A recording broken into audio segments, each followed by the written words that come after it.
আলহামদুলিল্লাহি রাব্বিল আলামিন আসসালাতু ওয়াসসালামু আলা রাসূলিহিল কারীম আম্মা বাদ। সমস্ত প্রশংসা মহান আল্লাহ রাব্বুল আলামিনের জন্য, যিনি আমাদেরকে সত্য বলার, সত্য বুঝার, সত্য খোঁজার তৌফিক করে দিয়েছেন। এজন্য মহান আল্লাহ রাব্বুল আলামিনের দরবারে শুকর আদায় করি, বলি আলহামদুলিল্লাহ। পাশাপাশি দরুদ ও সালাম আকায়েদে নামদার তাজদারে মদিনা হযরত আহমদ মুস্তাফা মুহাম্মদ মুস্তাফা, সকলে বলি সাল্লাল্লাহু আলাইহি ওয়াসাল্লাম। বক্তব্যটা কোনো নির্দিষ্ট গোষ্ঠীর জন্য নয়, এ বক্তব্যটা পুরা জগৎবাসীর জন্য, বিশ্ববাসীর জন্য। সম্মানিত হাজিরিন, এই বাংলাদেশে পুরানা পাগলের ভাত নাই, নতুন কিছু পাগল আমদানি হয়েছে।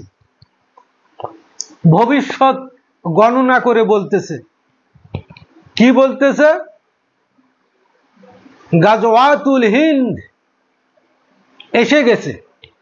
মানে বাংলাদেশ কিছু পাগল আছে না, এরা বক্তব্য দিতেছে যে বাংলাদেশের বক্তারা ওয়াজ করতেছে, মানে দেখেন পাগলা মিলে কিরকম, যে গাজওয়াতুল হিন্দ শুরু হয়ে গেছে, এবার হিন্দুস্তান ভেঙ্গে টুকরো টুকরো হয়ে যাবে, হিন্দুস্তানের কোনো চিহ্ন থাকবে না। মানে গাজওয়াতুল হিন্দ একটা হাদিসের কথা আল্লাহ রসুল বলেছেন, যেখানে হাদিসটা তারা ঠিকই বলতেছেন গাজওয়াতুল হিন্দ, কিন্তু সেটা তারা খুঁজে পেলেন এই ভারত পাকিস্তান যুদ্ধের মধ্যে। এরকম করে ওয়াজে বাংলাদেশের জনগণকে বুঝাইতেছেন যে এটাই সেই গাজওয়াতুল হিন্দের যুদ্ধ। এই গাজওয়া মানে হলো অভিযান, আর হিন্দ মানে হলো হিন্দুস্তান। তার মানে হিন্দুস্তানের সাথে যেহেতু যুদ্ধ শুরু হয়ে গেছে, এই যে সেই গাজওয়াতুল হিন্দ, এতে মুসলমানদের হয়ে, মুসলমানদের পক্ষে জীবন দেওয়া দরকার। দেখেন কিরকম বক্তব্য।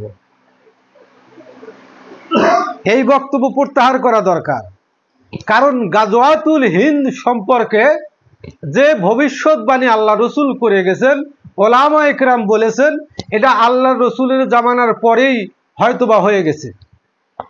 আর একদল আলেমের অভিমত, সুলতান মাহমুদ গজনবী যখন ভারত অভিমুখে যাত্রা করেছিলেন এবং বিজয় করেছিলেন ভারতবর্ষ, তখনই গাজওয়াতুল হিন্দ হয়ে গেছে। আর ক্ষীণ দুর্বল কিছু জয়ীফ হাদিসের মধ্যে আছে যে ইমাম মাহাদির আগ পর্যন্ত গাজওয়াতুল হিন্দ এটা ঘটবে। এটা কোন দিকে ঘটবে? আল্লাহ রসুল বলছেন মক্কা মদিনার পূর্ব দেশে। পূর্ব দেশ বলতে ভারত যেহেতু পূর্ব দেশ, এজন্যই তারা ধরে নিল যে পূর্ব দেশ মানে ভারত, অথচ ভারতের দেশের কথা উল্লেখ করে বলেন নাই। এটা যে কোনো দেশ হতে পারে, হতে পারে বাংলাদেশ, হতে পারে ভারত, হতে পারে পাকিস্তান, হতে পারে আফগানিস্তান, হতে পারে, মানে এক কথায় মক্কা মদিনার পশ্চিমে যতগুলো রাষ্ট্র আছে সবগুলো রাষ্ট্র। আর বাংলাদেশের নতুন পাগলের আমদানি তারা শুরু করে দিয়েছেন যে এটাই হলো গাজওয়াতুল হিন্দ। আসলে এটা বোঝাচ্ছে, এটা হলো মানুষ, সাধারণ মানুষ তো বোঝে না, না বোঝার কারণেই তাল মিলিয়ে বলতেছে যে ঠিক, রক্ত দিতে হলে মুসলিমদের জন্য রক্ত দিব। আল্লাহ রসুল বলে গেছেন যে এই যুদ্ধে মুসলমানের তিনটা ভাগ হবে, 3 ভাগে মুসলমান যুদ্ধ করবে, 2 ভাগ মুসলিম শাহাদত বরণ করবে, তাদের হাঁটু পর্যন্ত রক্তে রঞ্জিত হয়ে যাবে। এরা স্বপ্ন দেখতেছেন এটাই সেই গাজওয়াতুল হিন্দ। গাজওয়া মানে অভিযান, হিন্দ মানে হলো স্থান।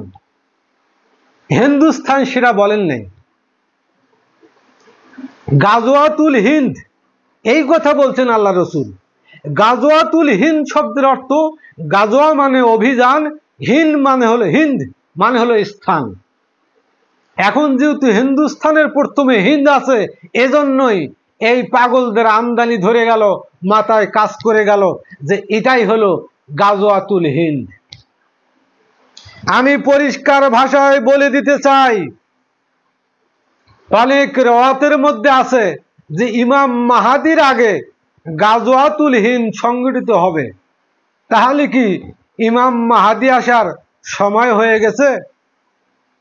আমি বিশ্ববাসীর কাছে, আপনারা লেখে নেন, খাতা কলম থাকলে, আপনি যখন থাকবে না আপনার কাগজটা আপনি দিয়ে যাবেন আপনার সন্তানকে, তিনি যখন থাকবেন না তিনি কাগজটা যেন দিয়ে যায় তার সন্তানকে। এভাবেই আমি গ্যারান্টি দিয়ে দিলাম 1000 বছরের পরেও ইমাম মাহাদি পৃথিবীতে আসবেন না। অতএব তারা ধরে নিছে আগাম ইমাম মাহাদি আসতেছে, আর তার আগে আগেই যেহেতু গাজওয়াতুল হিন্দ হবে, আর এটাই সেই গাজওয়াতুল হিন্দ মুসলমানদের উস্কে দিয়ে একটা রক্তে রক্তাক্ত যাতে করা যায় সেই কৌশল অপকৌশল নিয়ে বক্তব্য ছুড়ে দিচ্ছে বাংলাদেশের জন্য।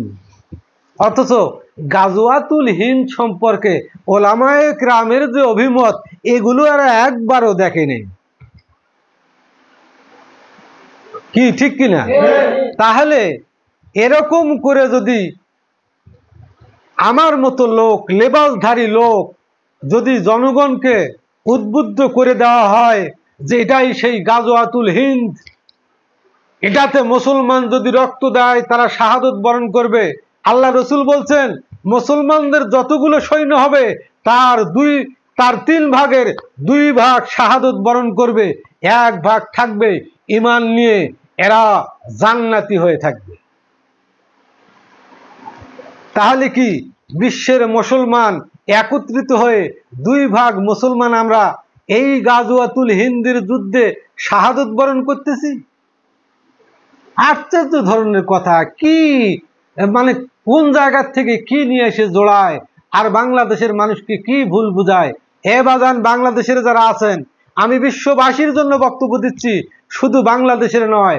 আপনারা আরো আলেমের বক্তব্য শুনেন, আজ থেকে 10-20 বছর আগে যে আলেমেরা বক্তব্য দিছে, ওলামায়ে কেরাম বক্তব্য দিছে, তাদের মুখ থেকে শুনেন যে বেশিরভাগ অভিমত হচ্ছে গাজওয়াতুল হিন্দ হয়ে গেছে।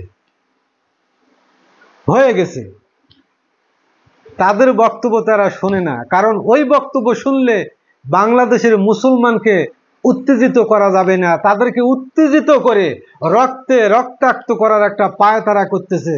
এটা আমি মনে করি আমাদের মতো দাড়ি টুপি পাঞ্জাবি পাগড়িওয়ালা লোকের এটা কখনো মানায় না। অতএব আমি সম্মানিত দেশবাসীর কাছে এবং পৃথিবীবাসীর কাছে সুস্পষ্ট বার্তা দিয়ে গেলাম, এটা গাজওয়াতুল হিন্দ নয়। পাকিস্তান ভারতের যুদ্ধ গাজওয়াতুল হিন্দের মধ্যে পড়ে না, এটা আমি স্পষ্ট বলে গেলাম। যদি ইমাম মাহাদির আগে আগে হয় তাহলে আপনি 5000 বছর লিখে রাখেন। আমি আব্দুল হাকিম হুসাইন মোহাম্মদ আব্দুল হাকিম বলে গেলাম, 5000 বছর পার হলেও ইমাম মাহাদি আসবেন না, কারণ ইমাম মাহাদি আসার যে কৌশল সেটা আপনারা জানেন না, যার কারণে আগ বাড়িয়ে কথা বলতেছেন। অতএব এই গাজওয়াতুল হিন্দ নাম দিয়ে বাংলাদেশের জনগণকে উস্কায়ে দিয়ে আবার বাংলাদেশের জমিন রক্তে রক্তাক্ত করা হোক, এটা কোনো বাংলাদেশি পছন্দ করে না, এবং আমার কাছে তো একেবারে নিন্দনীয় কাজ। ঠিক কিনা বলেন? অতএব হে বিশ্ববাসী, আমাদেরকে যে উপস্থাপন করে যে ডেলিভারি মাল খাওয়ানো হচ্ছে, এগুলো হলো অপসংস্কৃতি। যদিও লেবেলটা মধুর লাগানো আছে, খুললেই পাবেন, ওটা যদি মধু মনে করেই আপনি খান, নির্ঘাত আপনার মৃত্যু, কারণ মধুর লেবেল ঠিক আছে, ভিতরে আছে বিষ। ঠিক কিনা বলেন? অতএব বিশ্ববাসীর কাছে আমার আকুল আবেদন নিবেদন, আসুন আমরা পৃথিবীতে শান্তি ফেরার জন্য কাজ করি, আর শান্তি ফিরলেই পৃথিবীটা হয়ে যাবে একটা শান্তির জায়গা, আর সেখানে সব মানুষ নিঃশ্বাস নিতে পারবে মুক্ত বাতাসে, মুক্ত হাওয়ায়, আর তখনই হবে মানবতার পূর্ণ সফলতা। এটাই তো হওয়ার কথা প্রতিটা ধর্মের লোকের, ঠিক কিনা? কিন্তু একচিটিয়া ধর্মের বাজনা বাজাচ্ছেন, আর যার কারণে মানুষ ওই তালে তালে নাচতে শুরু করেছে। এমনটা করার দরকার নাই। সম্মানিত হাজিরিন, পৃথিবীর সবাই সুন্দর থাকেন, সুস্থ থাকেন। পরিশেষে বাংলাদেশের সর্বঘরানার ওলামায়ে কেরামের কাছে আমি সবিনয়ে অনুরোধ করতেছি, আর কোনো দ্বন্দ্ব, আর কোনো ফাসাদ, যেন কোনো যুদ্ধ নিয়ে আমাদের জবান থেকে কোনো বক্তব্য বের না হয়। আমরা শান্তিপ্রিয় মানুষ, আমরা শান্তিতেই থাকা পছন্দ করি। অতএব গাজওয়াতুল হিন্দের নামে আপনারা যে অপপ্রচার করেছেন, এটা বন্ধ করুন, বন্ধ করে দেন। যাই হোক, এই আশাবাদ ব্যক্ত করে বাংলার সকল ঘরানার ওলামায়ে কেরামকে আমি আমার অন্তরের অন্তঃস্থল থেকে সালাম জানিয়ে আমি আমার বক্তব্য শেষ করলাম। আসসালামু আলাইকুম ওয়া রাহমাতুল্লাহি ওয়া বারাকাতুহু।